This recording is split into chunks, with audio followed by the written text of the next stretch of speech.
Hello fight fans and welcome to the Combat Challenge podcast. My guest is the second person ever to be kicked out of Broadmoor Prison after Charlie Bronson, Mr. Ben Hatchett. Ben, thank you so much for joining us, man. You're more welcome, Colin. I appreciate you coming down and taking this time out to spend some time with us and talk about how you ended up in Broadmoor, the time you spent there and what you're up to now. So just tell us a little bit about what led you into Broadmoor, and then talk about that for us. Well, I think what led me growing up, what led me going there, I think I started at a young age, growing up in the antisocial area. And I think, when you're young and you surround yourself with other antisocial peers, and you've got no goals, you've got no hope, you've got no visions. Yeah. You find yourself in that sort of walk of life, and obviously, minor violence leads to serious violence. I think it only escalates the older you get, and the more brave you get in that sort of circle. You want to prove yourself more. So obviously the crimes become from minor antisocial, to unfortunately I was involved in a knife crime at 17. I went away. I served 2.5 years for that. At 17? At 17. Wow. At 17.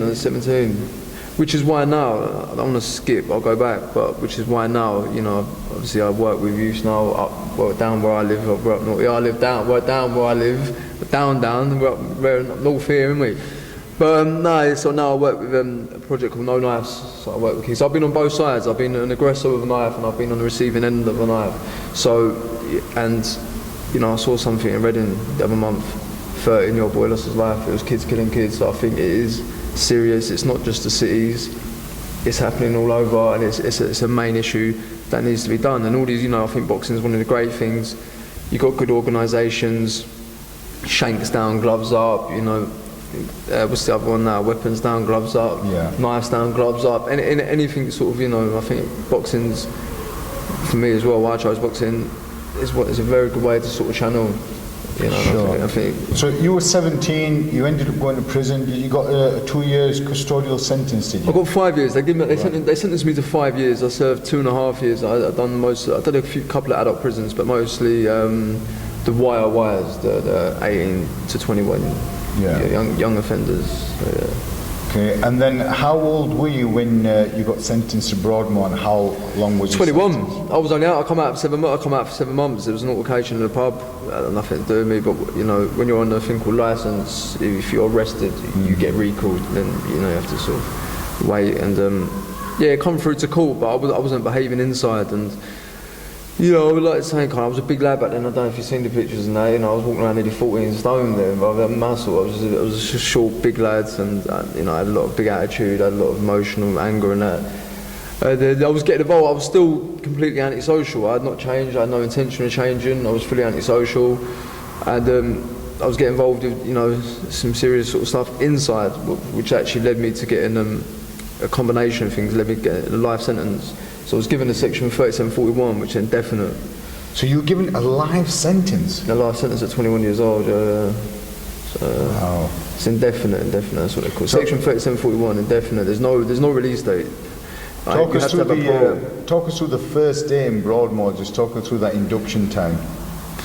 I remember just, even the name, Carney's, the name itself, Broadmoor. Yeah. You know what I mean? It sends shivers down your spine saying it, Broadmoor. Yeah. Do you get what I mean? This time the film Bronson had already been out. Obviously, No One with Tom Hardy, that already been out. So you've seen that, and then you just hear stories and so it was kind of mad. Night I was going there. I remember waking up and we going to Broadmoor. Do you get what I mean? It was fucking what.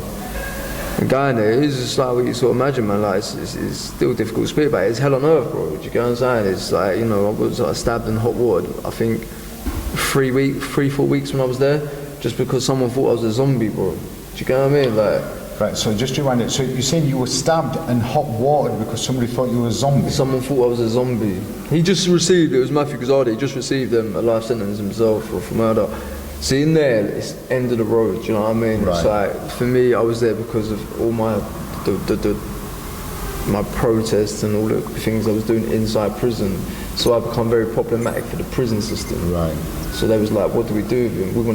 Because when I was on top of a roof in prison, I was saying stupid things like, get me an Elvis Presley impersonator singing Faith by George Michael. That song haunts me today.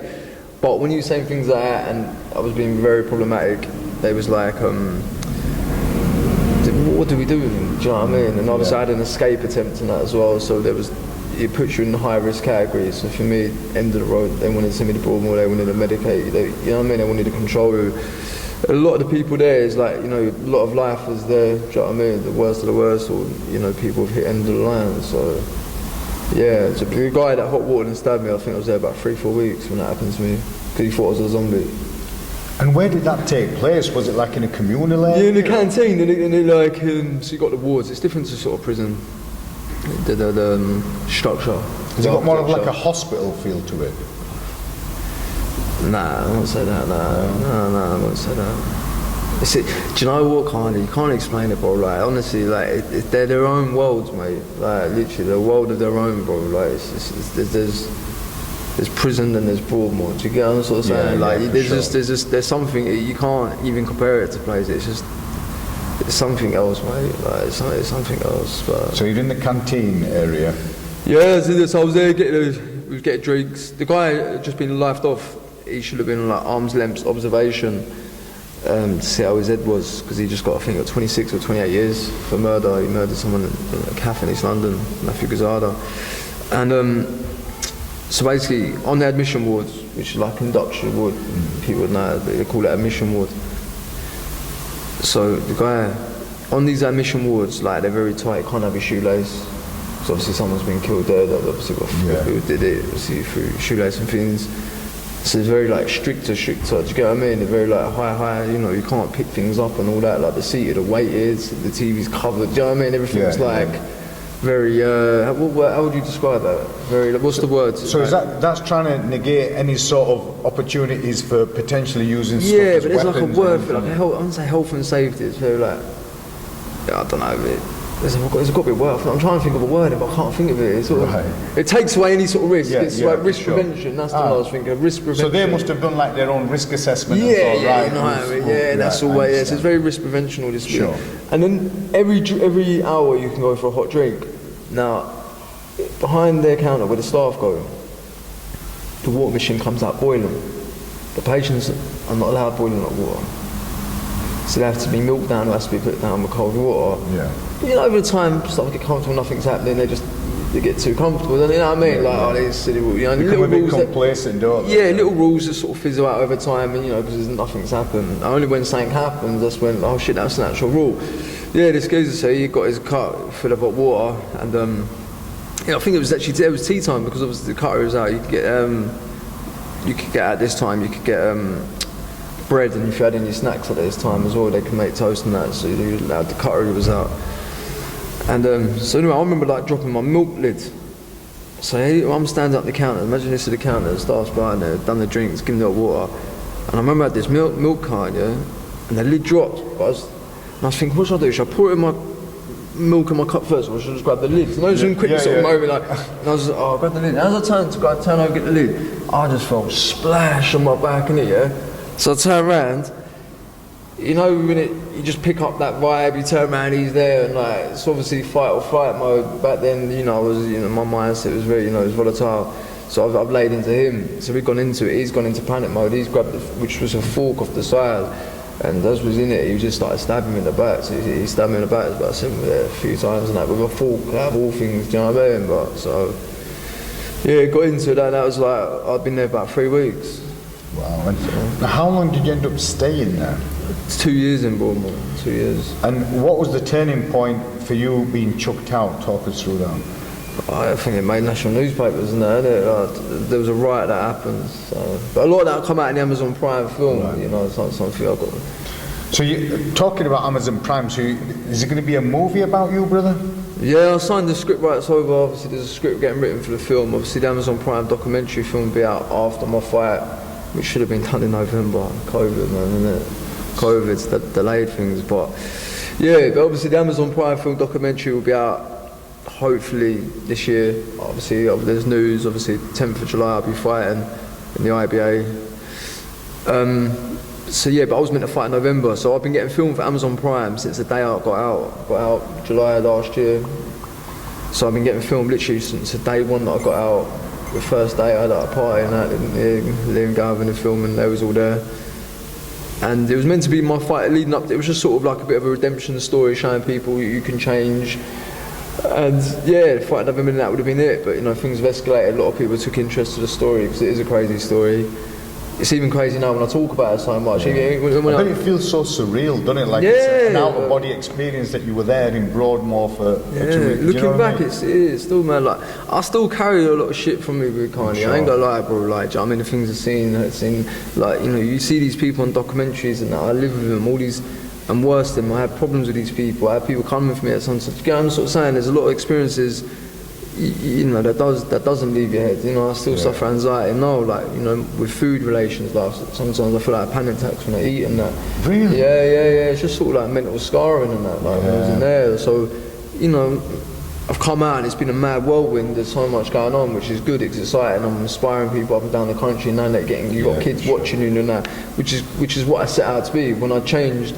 In Ashworth, when I discovered law of attraction, that positivity, and I wanted to put all these positive ripple effects out there in the world and try and build people up and that, and knowing that it's paying off. When I get these messages on Insta and like kids saying, "Who's so inspiration?" I've looked up law of attraction. I'm looking up doing box. Do you know what I mean? You'll know like shit. Sure. That's because of like the power of what you're having. That's why I love that's why I love the podcast scene. That's why I go on a lot of people's podcasts. That's why I do it myself now. Well, that's the thing. You go on other people's podcasts, but let's talk a bit about yours. You know, what's it called and what platform is it on, and what sort of topics do you have on there so people can go and view it?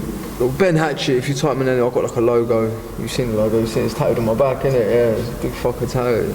It's a massive logo, it's huge, isn't it? Does it say a hatchet on it? No, it just says that. It has a H, but it has the two hatchets and it has like the Hannibal Lecter mask in it, so I thought. But it was impatient, no one's even asked me about the tattoo, you know, so you get it first, isn't it? Really? Yeah, so basically it was a patient that made it, and that's why I've kept it, because it's sentimental.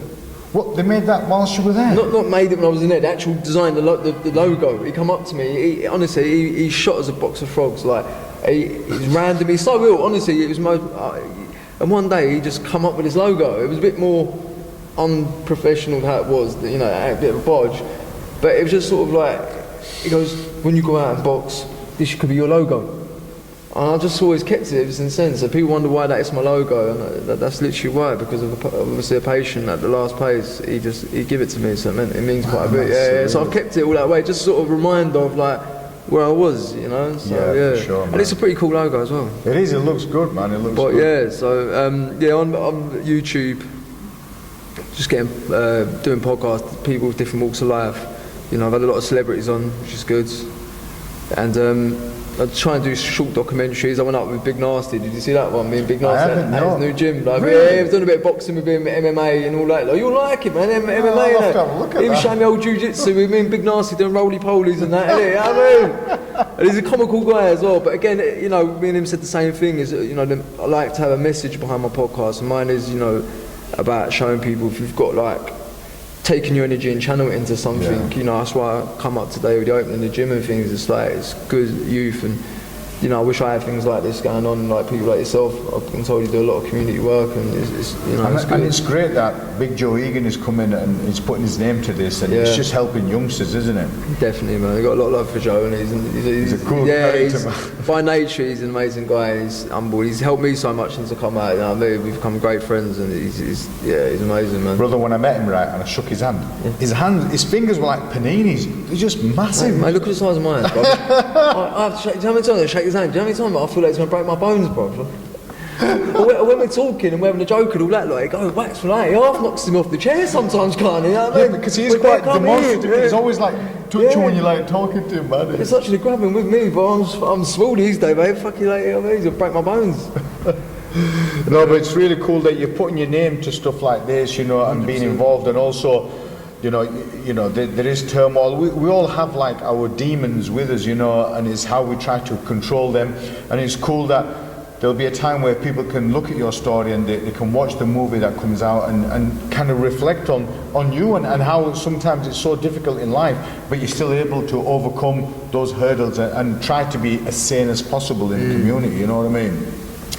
The boxing side, how did that come about? Have you always been interested in boxing? Always been interested, but I sort of learned inside. a former pro, I don't know if you remember him, he fought Paul Smith in the Echo Arena, called Tony Quigley. Right. Okay. Yeah, it's a Liverpool boxer, yeah, like a big, yeah, so he's actually a staff that works in Ashworth now. And, you know, like, he's like one of the only people when I was away, and I had this sort of, when I had that moment and I changed, the penny drop moment, I call it, I was tell him, you know what I mean? And he was the only sort of person turned around and looked at me real like, you can do this. Do you get what I'm sort of saying? Like, giving people up, like building someone up. That's what I think what we're talking about. It's important to build people up. I think once you build someone up, it's having that confidence. Yeah, giving them, self-belief. But you cannot, people, I think you can only get that when people are pushing you as well, like help building you. If you've got everyone sitting there, because the world's fucking suppressing anyway, bro. Like, do you know what I mean? When if everyone's digging you out or putting you down or don't want to, you know, how are you meant to go out and achieve something? Do you get what I mean? Like, so in that sort of situation, remember I'm a mental patient, and someone in that situation is actually turning around and showing belief and all that. Yeah. It only gasoline to the fight, only empowered me more. Yeah. You know, and then so yeah, I used to train when I was away. You know, I'm far from the best boxer and all that. It was not, you know, my whole message not about coming out and trying to pick up titles and all that. It's about showing people, look, at my age, coming out from a life sentence, I want to come out and box. And do you get what I mean? If I can do it and channel all my energy and do something positive, then people at a different generation, hopefully they can watch that and be like, well, I want to go. If he can do something, yeah, then I can go. Do you know what I mean? So it's more about that. So I love this sport. I've got nothing but love for the sport. You know. But the thing is, brother, you know, coming out, you would have been at a crossroads. You could have either chosen the path, well, you know, society's given up on me, nobody gives a crap about me, I'm just going to do whatever I'm going to do, I'm going to be selfish, I'm just going to think about myself, and I don't care. Or, you've chosen the path that you have now, and, you know, fortunately for you, and other people will hopefully see the inspiration that you've chosen the right path, right? Yeah, absolutely, and that's what it's about. It's about putting in positive ripple effects out there, man. That's what I said to you, that's why I enjoy the podcast scene. It's good, and that's why I support people that do it and that as well, man. Well, I'm pleased I've met you, brother, because, not if, but when that movie comes out and you become really popular, brother, don't forget us, right? But you got the show, you got to be on the show now, innit? Yeah, for sure. It's good. Ben, thank you so much for taking time out. I'm going to put your podcast in the link so people can make contact with you as well. And I look forward to speaking to you soon again, my brother. My brother, thank you. Thank you so much. Awesome.